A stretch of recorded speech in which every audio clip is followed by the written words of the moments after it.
വരാനിരിക്കുന്ന ഹരിയാന നിയമസഭാ തിരഞ്ഞെടുപ്പിൽ വിജയിക്കാൻ ഇപ്പോഴേ വമ്പൻ നീക്കങ്ങൾ നടത്തുകയാണ് ബി. പക്ഷേ എത്രയൊക്കെ നീക്കങ്ങൾ നടത്തിയാലും കർഷകർ ബി. ഒരു വലിയ തടസ്സം തന്നെ സൃഷ്ടിക്കുമെന്നതിൽ സംശയം വേണ്ട. അതുകൊണ്ട് തന്നെ ബി. സർക്കാരിന് വെല്ലുവിളിയായി മാറുകയാണ് കർഷക സംഘടനകൾ. ഇപ്പോഴിതാ തിരഞ്ഞെടുപ്പിൽ സംസ്ഥാന സർക്കാരിനെതിരായി പ്രചരണം നടത്തുമെന്നറിയിച്ചിരിക്കുകയാണ് കർഷക സംഘടനകൾ. അതേസമയം തന്നെ തിരഞ്ഞെടുപ്പിൽ മത്സരിക്കുന്ന കാര്യത്തിൽ കർഷക സംഘടനകൾക്കിടയിൽ ഭിന്നത നിലനിൽക്കുന്നുമുണ്ട്. തിരഞ്ഞെടുപ്പിൽ മത്സരിക്കുന്നതിനായി തന്റെ രാഷ്ട്രീയ പാർട്ടിയായ ഭാരതീയ കിസാൻ യൂണിയനെ പുനരുജ്ജീവിപ്പിക്കാനുള്ള പ്രമുഖ നേതാവ് ഗുർനാം സിംഗ് ചാരുണിയുടെ തീരുമാനമാണ് കർഷക സംഘടനകൾക്കിടയിൽ ഭിന്നതയുണ്ടാക്കിയത്. ഏതെങ്കിലും സഖ്യത്തിൽ ചേരുന്ന കാര്യത്തിലും തന്റെ പാർട്ടി മത്സരിക്കുന്ന സീറ്റുകളുടെ എണ്ണത്തിലും ഇതുവരെ തീരുമാനമെടുത്തിട്ടില്ലെന്നും ചാരുണിയെ ചുറ്റിപ്പറ്റി ചില റിപ്പോർട്ടുകൾ വരുന്നുണ്ട്. SKM രാഷ്ട്രീയത്തിൽ ഇറങ്ങുന്നില്ലെന്നും എന്നാൽ കർഷകർക്ക് അവരുടെ ആശങ്കകൾ അറിയിക്കാൻ പാർട്ടി വേണമെന്നും അദ്ദേഹം വ്യക്തമാക്കി.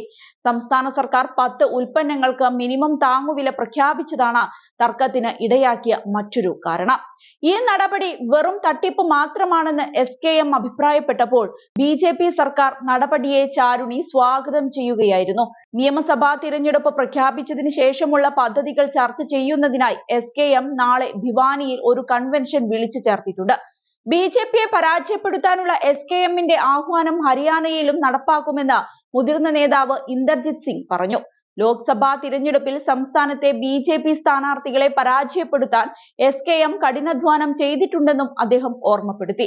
കർഷകരുടെ, പ്രത്യേകിച്ച് പരുത്തി കർഷകരുടെ പ്രശ്നങ്ങൾ, MSP, മറ്റു പ്രശ്നങ്ങൾ എന്നിവയെക്കുറിച്ചുള്ള സമീപകാല പ്രഖ്യാപനങ്ങളെ സംബന്ധിച്ചാണ് SKMന്റെ പ്രധാന പരാതി. 9 വിളകൾക്ക് കൂടി MSP നൽകുമെന്ന് സർക്കാർ പറയുന്നുണ്ട്. ഞങ്ങളുടെ ആവശ്യം സമഗ്രമായ ചിലവ്, കുടുംബ അധ്വാനം, ഭൂമിയുടെ മൂല്യം എന്നിവ ഉപയോഗിച്ച് MSP കണക്കാക്കുന്നതിനുള്ള MS സ്വാമിനാഥൻ ഫോർമുല നടപ്പിലാക്കുക എന്നുള്ളതാണ്. നിലവിലുള്ള ഫോർമുലയായ ഇൻപുട്ട് കോസ്റ്റ് ഫാമിലി ലേബർ രീതി പര്യാപ്തമല്ലെന്നും അദ്ദേഹം പറയുന്നുണ്ട്. നെല്ലിന് കേന്ദ്രം വാഗ്ദാനം ചെയ്യുന്ന കിൻഡലിന് 2300 രൂപ MSP നിലവിലുള്ള ഫോർമുലയെ അടിസ്ഥാനമാക്കിയുള്ളതാണ്. MS സ്വാമിനാഥൻ ഫോർമുലയിലേക്ക് വരുമ്പോൾ ഇത് കിൻഡലിന് 3012 ഉയരേണ്ടതാണ്. ഒക്ടോബർ 1 നടക്കാനിരിക്കുന്ന തിരഞ്ഞെടുപ്പിന് മുൻപ് ഒരു വിളയും വിപണിയിൽ എത്തില്ലെന്നതിനാൽ പ്രഖ്യാപനത്തിന് അർത്ഥമില്ല. ഞങ്ങളുടെ പ്രചാരണങ്ങളിൽ BJPയുടെ ഈ ഇരട്ടത്താപ്പ് ഞങ്ങൾ തുറന്നുകാട്ടുമെന്നും അദ്ദേഹം വ്യക്തമാക്കി. 2023-24 ഹരിയാനയിലെ നെല്ലുൽപാദനം 54.1 ലക്ഷം ടണ്ണായിരുന്നുവെന്നും ഇക്കാലയളവിൽ തന്നെ സംസ്ഥാനത്തെ നെൽകർഷകർക്ക് 3851.90 കോടി രൂപയുടെ നഷ്ടമുണ്ടായതായും SKM പറയുന്നുണ്ട്.